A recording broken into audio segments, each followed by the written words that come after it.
This happened a few years ago when I was 32. Every summer, my friends and I went camping deep in the woods. It was our little escape from the chaos of city life. I thought I was prepared for anything, but what happened that weekend still haunts me. We set up our camp on the first night. The scent of pine filled the air. We built a fire and shared stories. It was fun and relaxing until I noticed something moving in the trees. Just a flicker, but it sent a chill down my spine. I felt like I was being watched. I told myself it was nothing, just my imagination. As the days went by, that feeling stayed with me. One night around midnight, we heard animal calls. They were strange, unlike anything I'd ever heard before. I glanced at my friends, and they all looked uneasy. I wanted to scream, "Did you hear that?" But I couldn't find the words. I was too scared they'd laugh. The day after that, my backpack went missing while we were hiking. It had been right by the tent when we left, but when we returned, it was gone. Panic rose in my chest as I searched everywhere. That night, I found it sitting right in the middle of our campfire ring. I was frozen in place. It was too strange. I didn't want to scare my friends with my paranoia, so I said nothing. By our last night in the woods, my friends were on edge. They had noticed I was jumpy, but they didn't know what I'd seen. I spotted large, strange tracks outside our tent. They didn't look like any animals. I felt dread filling me. I suggested we pack up and leave, but my friends wanted to stay. "You're being paranoid," they said. I sighed but stayed quiet. Later, as I lay in my sleeping bag, trying to sleep, I heard something again. A shadow moved outside our tent. I peeked out, but saw nothing, just darkness and trees. I told myself I was overreacting, that it was just a deer or some harmless animal, but I didn't believe it. I whispered a silent prayer that everything was okay, and then I heard it. A soft whisper. It called out my name. My heart raced. I knew I was alone, but that whisper kept calling. I felt like someone was standing there staring at me. I finally yelled out, "Who's there?" My voice bounced in the silence, but no one answered. I tried to convince myself that it was all in my head, but the sense of something lurking out there never left. I felt a weight in the air, something watching us. My friends never felt it, or if they did, they didn't say. I wonder to this day what was out in those woods. What was watching us? What had we disturbed? I can't shake the feeling that there was something more, something unseen. And each time I close my eyes, I hear that whisper still. The last night was restless. I tossed and turned, haunted by that whisper. I didn't sleep at all. Just outside the tent, the shadows seemed thicker. My friends, oblivious to my growing terror, snored peacefully. I envied them. Morning came too soon. I woke up exhausted and paranoid. As the sun rose, I decided I had to find the source of my unease. I grabbed a flashlight and ventured into the woods, hoping clarity would chase away the fear. The sounds of chirping birds and rustling leaves did little to ease my nerves. I followed a narrow path deep into the trees. My heart pounded louder with each step, but I pressed on. That's when I noticed something strange again. Hanging from a branch was a piece of fabric. Torn and weathered, it looked like part of a shirt. My stomach dropped. Why would someone leave it here? I picked it up, hesitating. It felt wrong. I wanted to call out to my friends, to ask them to come with me, but I didn't want to appear weak. It clung to me like a heavy weight, but the need for answers pulled me further in. Then I heard it again, a rustle nearby. I froze. My instincts screamed at me to turn back, but curiosity gripped me. I shined my flashlight toward the sound, but the beam caught nothing but trees. "Hello?" I called out, my voice trembling. There was silence. I waited, heart racing, but nothing answered. As I turned to leave, I heard it, snapping twigs behind me. I felt the cold fingers of fear crawl up my spine. I whipped around, shining the light into the shadows. This time I saw something, a figure half hidden among the trees. It stood still, and a chill washed over me. Was it watching? I squinted into the dim light. It seemed to shimmer, almost as if the air around it warped. My heart thudded in my chest. I couldn't tell if it was human or something else. Panic surged as I stumbled back, wanting to run but also unsure of what to do. Just then, I heard my friends calling for me from the camp. Their voices shattered the stillness and pulled me from my trance. I turned and ran toward them, dodging branches, heart racing faster than I thought possible. They were laughing when I burst out of the trees. I didn't share what I saw. How could I explain? As we packed up our things later that day, I scanned the woods one last time. That feeling of being watched crept back. I tried to brush it off, but it lingered. And when my friends were finally ready to leave, I thought I heard that whisper one last time. Soft, yet chilling. Then as we drove away, I realized something. My backpack still wasn't with me. An icy dread twisted in my stomach. I had entrusted the woods with my belongings, but it felt like they held onto something belonging to me. Something darker, something I would never fully understand. The next few days at home were surreal. I tried focusing on school and normal life, but my mind kept drifting back to the woods. It felt as if a part of me was still out there, and I wasn't sure how to retrieve it. My backpack weighed heavy on my mind. I kept imagining my belongings being tainted by the place, or worse, by whatever I had seen lurking in the shadows. One afternoon, I decided I had to confront this unsettling feeling. I wanted closure. I returned to the campsite alone, determined to collect my backpack. The drive felt endless, nerves clawing at my stomach the whole way. When I finally arrived, the air felt different, thicker, charged with unspoken tension. I parked the car and stepped out, heart racing in anticipation. The campsite looked unchanged, but I could feel the silence wrapping around me like a blanket. I headed straight for the tree line where I had seen the figure. The path looked familiar, yet ominous. As I walked, each snap of a twig or rustle of leaves sent shivers down my spine.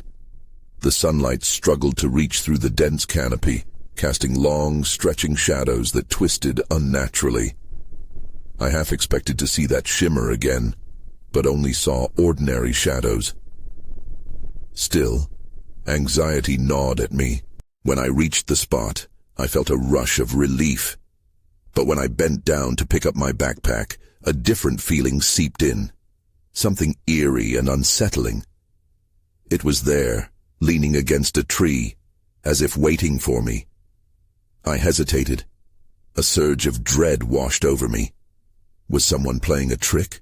Or was something else at play? With trembling hands, I unzipped the bag. Everything appeared untouched. My clothes were neatly folded, my books stacked as I'd left them. I even found a half-eaten granola bar crumbled under some papers. I let out a small, nervous laugh, but it quickly faded. The atmosphere had not lightened. It was still thick with that unshakable feeling.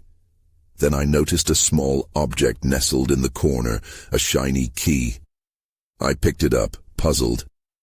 It didn't belong to me. There was no indication of where it came from, only a strange symbol etched on it. It reminded me of a looped spiral, something ancient and mystifying.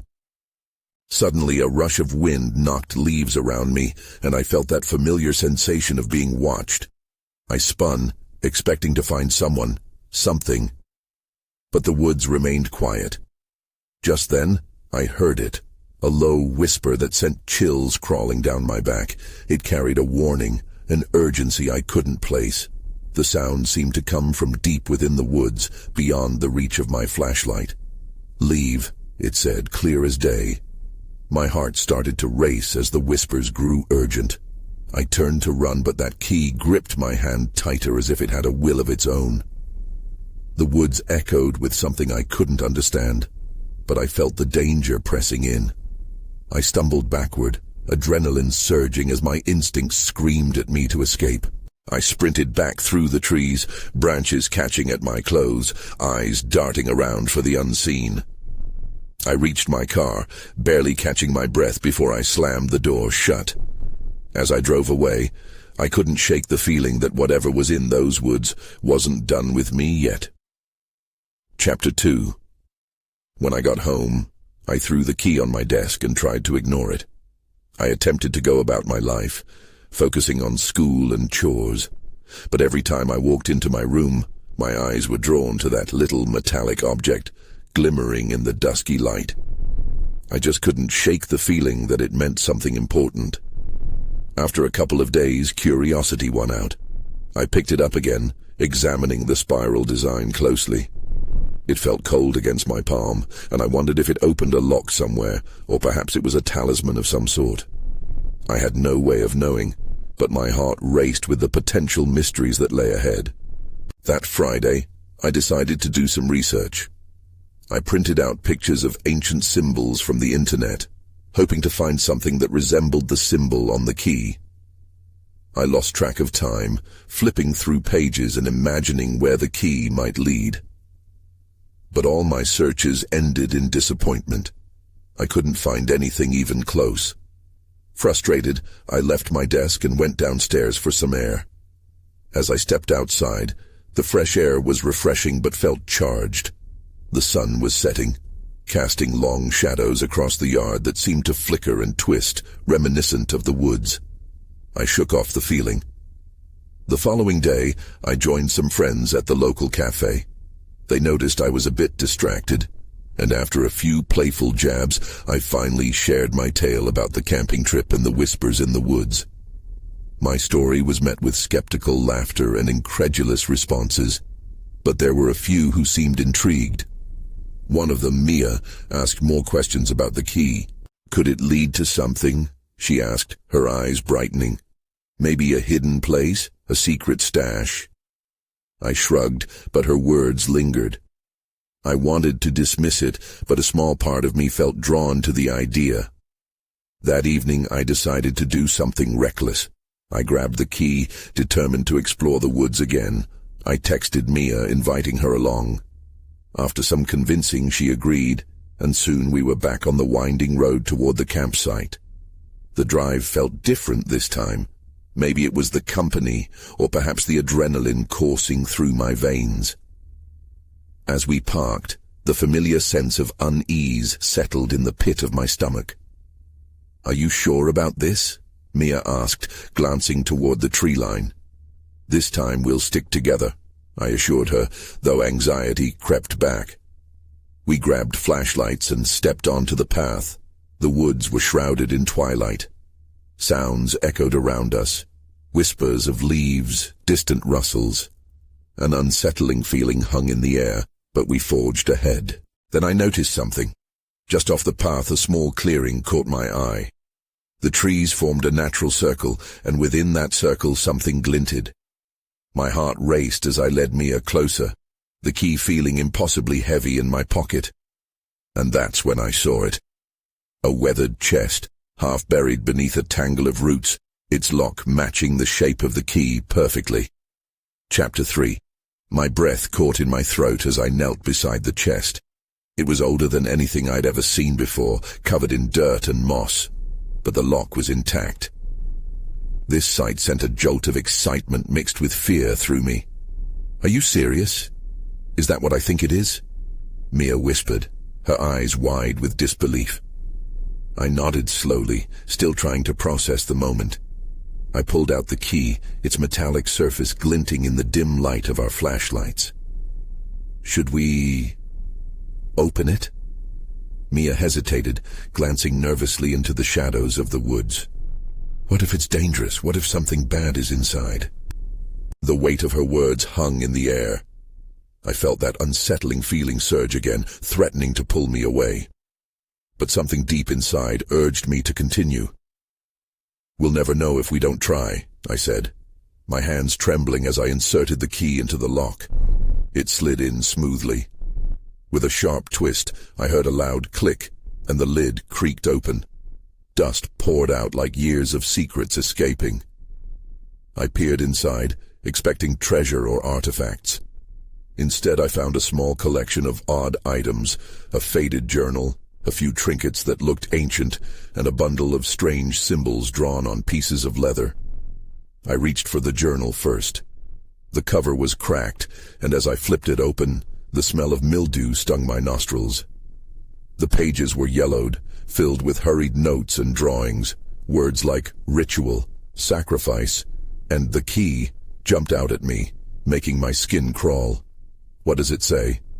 Mia leaned in, curiosity overpowering her fear. It talks about a hidden place, I managed to say, glancing at her. A place where the veil between worlds is thin. Mia's eyes widened. That sounds creepy. Like, what does that even mean? Before I could answer, a sudden rustling came from deeper in the woods. Both of us froze, the hair on the back of my neck standing up. My heart thundered as the sound grew closer. It was too rhythmic, almost purposeful. I think we should go, Mia urged, backing away slowly. Wait, just let me see what else is in here, I insisted, my curiosity overwhelming my sense of caution. I sifted through the trinkets, feeling increasingly uneasy as shadows danced at the edge of the clearing. Then I spotted something at the bottom of the chest, a small, intricately carved idol, its eyes seeming to follow me. I picked it up, and at that moment, the rustling stopped. Everything fell into silence. I really think we should leave, Mia said, her voice rising in pitch, but I couldn't tear my gaze away from the idol. Something about it felt familiar, oddly significant, like I had seen it in a dream. Just then, another noise pierced the stillness. Close, and not like the wind. Panic flooded through me. Mia, we have to go now. As we scrambled to close the chest and dash away, I glanced back one last time. The idol slipped from my grasp and clattered onto the ground, just as a figure stepped into the clearing, its face obscured by shadows. That's when I realized we weren't alone. Chapter 4. I could barely breathe, my throat tight with fear.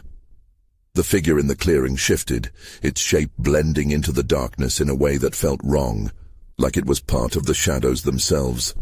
I grabbed Mia's wrist. Run! I shouted, my voice breaking. We took off through the trees, my heart racing as branches whipped against my face. The sound of something following us echoed behind, heavy and deliberate. I didn't dare look back. I could feel Mia's panic as she stumbled beside me, struggling to keep up. We burst into a small opening, moonlight streaming down. I skidded to a stop, pulling Mia with me. What do we do? She gasped, her breath coming in shaky bursts. Just hide, I whispered, darting behind a large tree. It was rough against my back, but the tall shadows cast by the moon made me feel a little safer. I could still see the clearing through the gaps in the foliage. The figure had followed us, standing still now, arms at its sides, and it was staring directly at us. What is that thing? Mia managed to whisper, pressing herself against the trunk of the tree. I don't know, I whispered back, my mind racing. Was this some madman lurking in the woods, or something else entirely? The figure took a step forward, and I felt a jolt of recognition. It moved like it was gliding, its limbs almost flowing rather than stepping. I trained my eyes on it, trying to make out its features. Then, as if it sensed me watching, it raised its head slightly. I couldn't see its face, but I felt the weight of its gaze boring into me. Maybe it's harmless, Mia said, her voice trembling. Right? I shook my head, unable to trust my instincts. Just then, I remembered the idol. We have to go back to the chest, I whispered urgently. We need the journal. It might tell us what's going on. No way. Are you crazy? Mia's eyes widened. That thing will see us. I took a deep breath, wrestling with the fear clawing at my insides. I'll distract it. You get the journal. Mia looked horrified. What? No, we should just get out of here. Trust me, I insisted, though I could feel doubt creeping in. On the count of 3, I'll scream. You run. Once you're covered, grab the journal and meet me back here." Mia hesitated, but the fear in my voice must have pushed her to agree. "Fine," she breathed. "Just be careful." I counted softly. 1, 2, 3. I let out a primal scream, my voice echoing in the night. At the same moment, I saw the figure jerk, turning abruptly toward the sound. I could hear Mia's footsteps pounding away, and I braced myself, heart hammering as I waited for the inevitable. But instead of moving in my direction, the figure turned its attention to where Mia had left. I clenched my fists, feeling a mix of fear and frustration. What was driving it? How had it already known we were here? The tension coiled tighter in my gut as I watched Mia disappear beyond the trees. I could only hope she could find the journal without being caught. Silence fell over the clearing, the figure still focused on where Mia had run, which gave me a moment of reprieve. Just when I thought I could breathe, a sharp pain shot through my chest, as if something cold had wrapped around my heart. I glanced down and saw the idol lying next to my feet. That's when I saw it. The strange symbols on its surface were glowing faintly, pulsing like a heartbeat. What was happening? I felt the air grow thick around me, pressing, pulling. I couldn't shake the feeling that whatever was happening next, I was about to find out more than I had ever wanted to know. Chapter 5. The glow from the idol intensified, bathing the clearing in an eerie light. I could feel the warmth from it radiating against my skin, contrasting sharply with the cool night air. The symbols twisted and turned as though dancing, sending waves of strange energy coursing through my veins. Without thinking, I reached down to touch it, and as my fingertips brushed against the rough surface, a jolt hit me like a shockwave. I was suddenly transported to a vision, a flash of images too quick to grasp fully. I saw the figure again, looming over a group of people, faces twisted in terror. Then a flash of fire and shadows swallowing everything whole. I gasped, pulling my hand away, heart pounding. What was that? Was it a warning? I wanted to scream, but all that came out was a choked breath. The figure hadn't moved, still fixed on the spot where Mia had disappeared. Its presence felt less like a watcher now and more like a predator, waiting patiently. "Where are you, Mia?" I muttered, scanning the shadows. My instincts screamed at me to run, but I had to wait for her. If I bolted now, I might leave her to face that thing alone. As seconds turned to minutes, anxiety twisted in my gut. The idol was still glowing, the symbols shifting, but it felt like I was losing my grip on reality. I took a step back, trying to create some distance from it. But the moment I did, the figure turned its head, as if sensing my movement. My pulse quickened, and I ducked behind the tree again. I strained to listen, hoping to hear Mia's footsteps returning, but the forest was silent. Too silent. That stillness was suffocating, as if the whole place was holding its breath. Then I heard it, a rustle in the underbrush, followed by a soft grunt. My heart sank. Was that Mia? "Speak," I whispered urgently, trying to keep my voice steady. There was no response, only the sound of something moving closer. I could feel the panic rising, clawing at my throat. Suddenly, I caught a glimpse of movement to my right.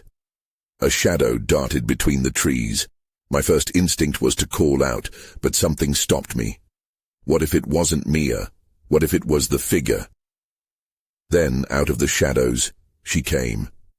Mia emerged, breathless and wide-eyed.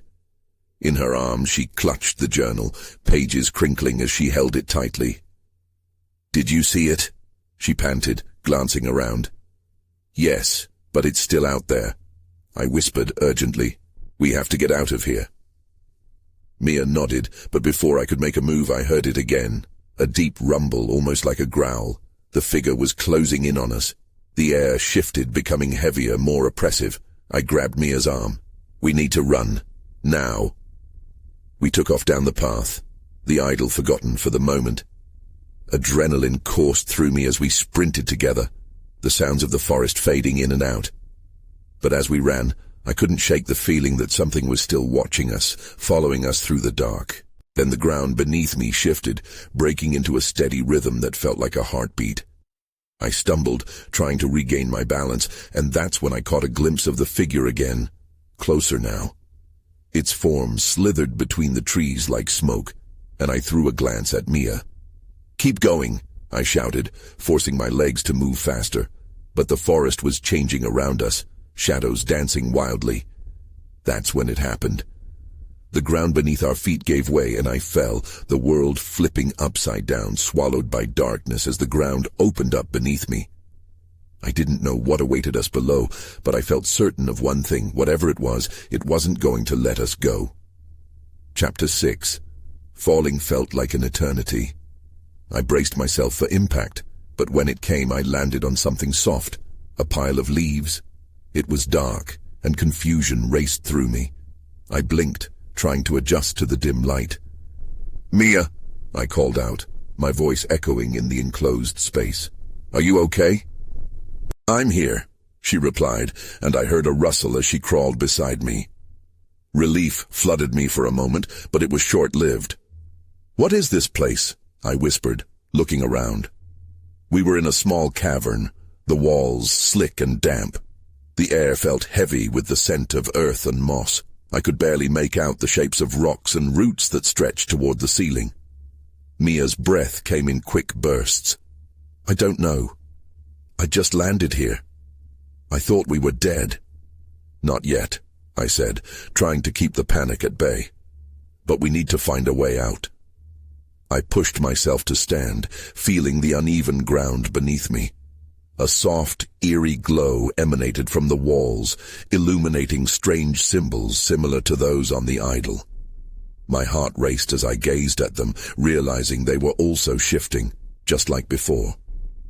Something felt very wrong. "Mia, look at those symbols," I pointed. "Do you think they're connected to the idol?" She squinted at the walls, then nodded slowly. "What if they tell us how to escape?" Before I could respond, the ground trembled. The rumble grew louder, vibrating through the cavern. Something was coming. "Mia, we need to get to the other side," I shouted, gripping her arm. We scrambled to move deep into the cave, but as we did, I felt that same sense of being watched creeping back in. The shadows seemed to stretch toward us, and I could hear that heavy, growling noise again, resonating from the darkness behind. "This way," I urged, pointing to a narrow opening in the rock. We squeezed through, the walls scraping against my shoulders. The noise grew fainter, but I could almost feel the figure's presence shadowing us. Once we were through, we entered another small chamber. This one was different. It felt more open, but the air was thick with some unseen pressure. In the center lay an ancient altar, similar in design to the idol, though this one was covered in dust and cobwebs. I stepped closer, a chill running down my spine. "What do you think it is?" I asked, my voice barely above a whisper. "My guess? A place of sacrifice," Mia said, taking a cautious step back. "Just like in the legends." "Legends?" I asked, giving her a quick look. She bit her lip, glancing back at the glowing symbols. "The locals spoke of this place. They said it's cursed, a trap for the greedy. If we studied the journal, we might have found a way to appease whatever lies below." Underneath my fear, a sense of dread settled in. "You didn't tell me that before." "I didn't believe it back then," she shot back, eyes wild. "But now, we might be part of it." Just as she finished speaking, the ground shook once more, and from the shadows the figure slithered into view. Its form was darker than the cave itself, eyes like burning coals fixing on us. "Run!" I screamed, and we bolted toward the altar. But something caught my eye on the surface of the stone. A mark. A symbol that felt familiar. Was it a chance or a trap? Before I could think, a loud boom echoed as the figure took a step forward. That was the moment everything changed. I stumbled, realizing it wasn't just a figure anymore. It was something alive, something hungry, something that wouldn't stop until it had us. And that was when I noticed the truth about the altar. It wasn't just to appease whatever was chasing us. It was where we would either find our escape or our end. Chapter 7.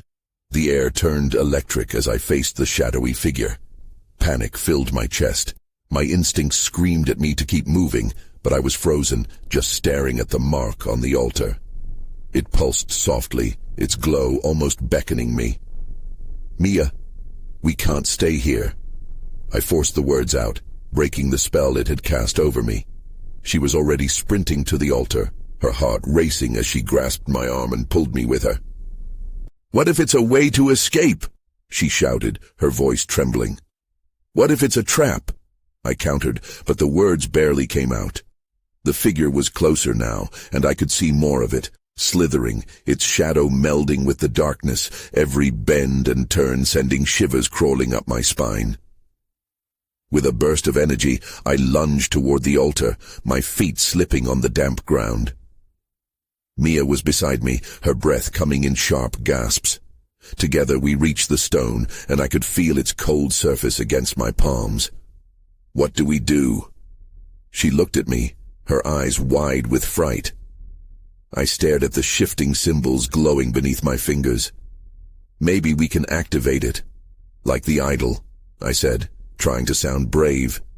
"If we can decode it." Before I could analyze the symbols, the figure surged forward, a deep, guttural roar echoing in the cavern. My heart raced. All rational thoughts fled. I pressed my hands harder against the altar, desperately searching for a way to communicate with whatever lay beyond. "Look," Mia pointed at the symbols as they began to illuminate brighter. "They're changing." I focused on one symbol that was shifting patterns, swirling in circles. It looked like an eye. "Mia, we need to find the right combination," I yelled, urgency spilling from my voice as I traced the shape with my fingers. "Don't let it get too close," she warned, glancing over her shoulder. Suddenly, I glanced back toward the advancing shadow.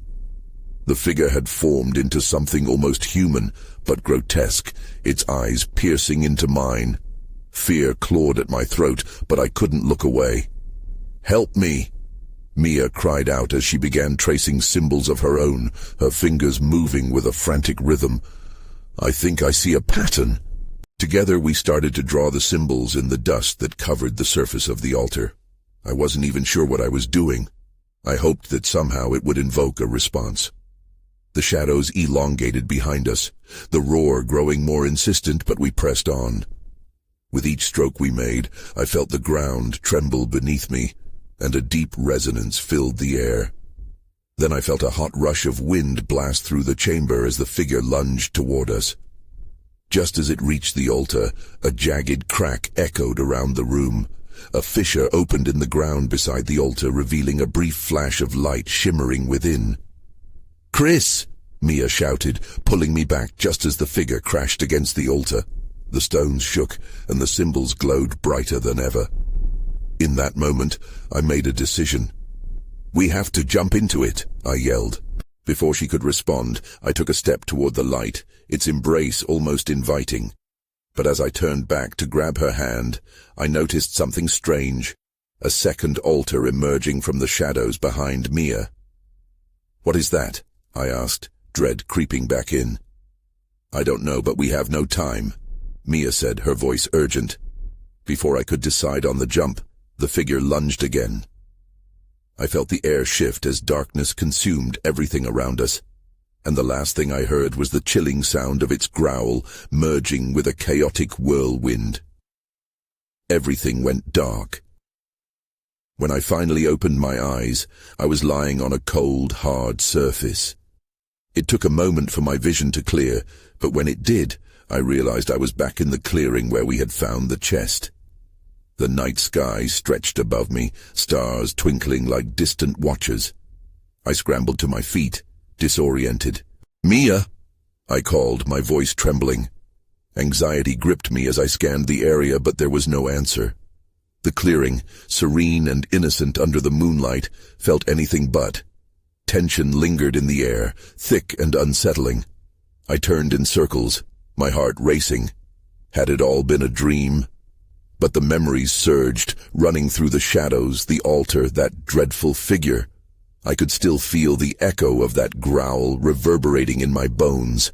Panic clawed at me further. "Mia!" I yelled again, the sound piercing the quiet night. Just as despair threatened to overwhelm me, I spotted something off to the side. My backpack, left behind in the frenzy, rested against the trunk of a nearby tree. I rushed over, almost tripping in my haste. Feeling for the weight of the journal, I unplugged it from the flap, hoping the contents could provide answers.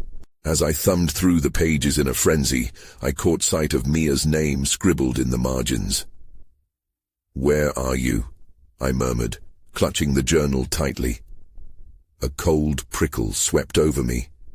Had she made it back, or was she still lost in that other place? I don't know how long I stood there, scanning the perimeter of the clearing. The stillness began to spiral, and I felt the air grow tense again. That ominous sense of being watched returned, sending a shiver down my spine. I hesitated for a moment, considering my next move. I needed to find Mia. Whatever had let me escape, it might still be watching. With renewed determination, I called out one last time. "Mia, if you can hear me, please come back." I stepped back toward the trees, the journal tucked securely inside my backpack. Each rustle seemed amplified, shadows playing tricks on my mind.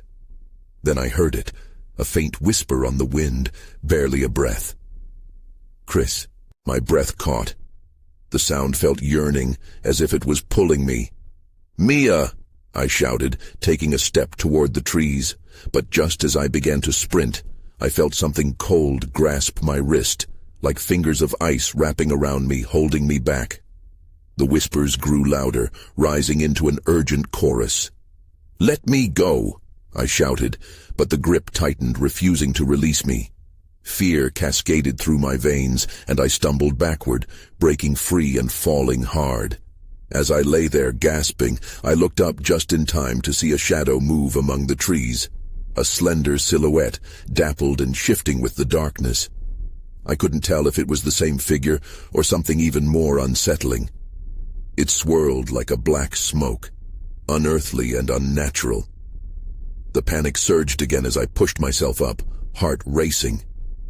"Mia, where are you?" I yelled, but I was met with silence.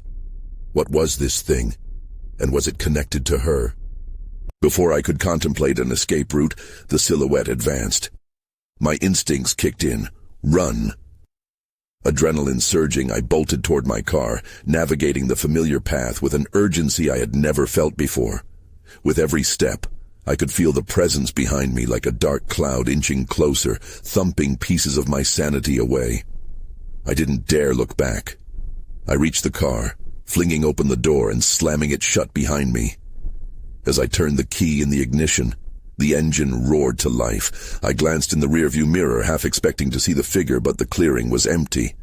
Silence enveloped me, but in the back of my mind I felt its lingering, a ghost of my fears. Shaking, I shifted the car into drive and sped away, my heart still pounding in my chest. Days passed, and though I arrived safely home, the haunting feeling of that night loomed ever larger. The key, the idol, the journal. They taunted me, whispering unanswered questions. I tried to return to normal life, but echoes of that whisper still lingered. Sometimes I thought I would hear her voice cut through the night. I often lay awake, staring into the darkness, anxiety clawing at me, remembering her. Should I have tried harder to help? Had I escaped, or simply postponed the inevitable? And with that last whisper still haunting my thoughts, I wondered, with an uneasy dread, if maybe I had opened a door that could never be closed.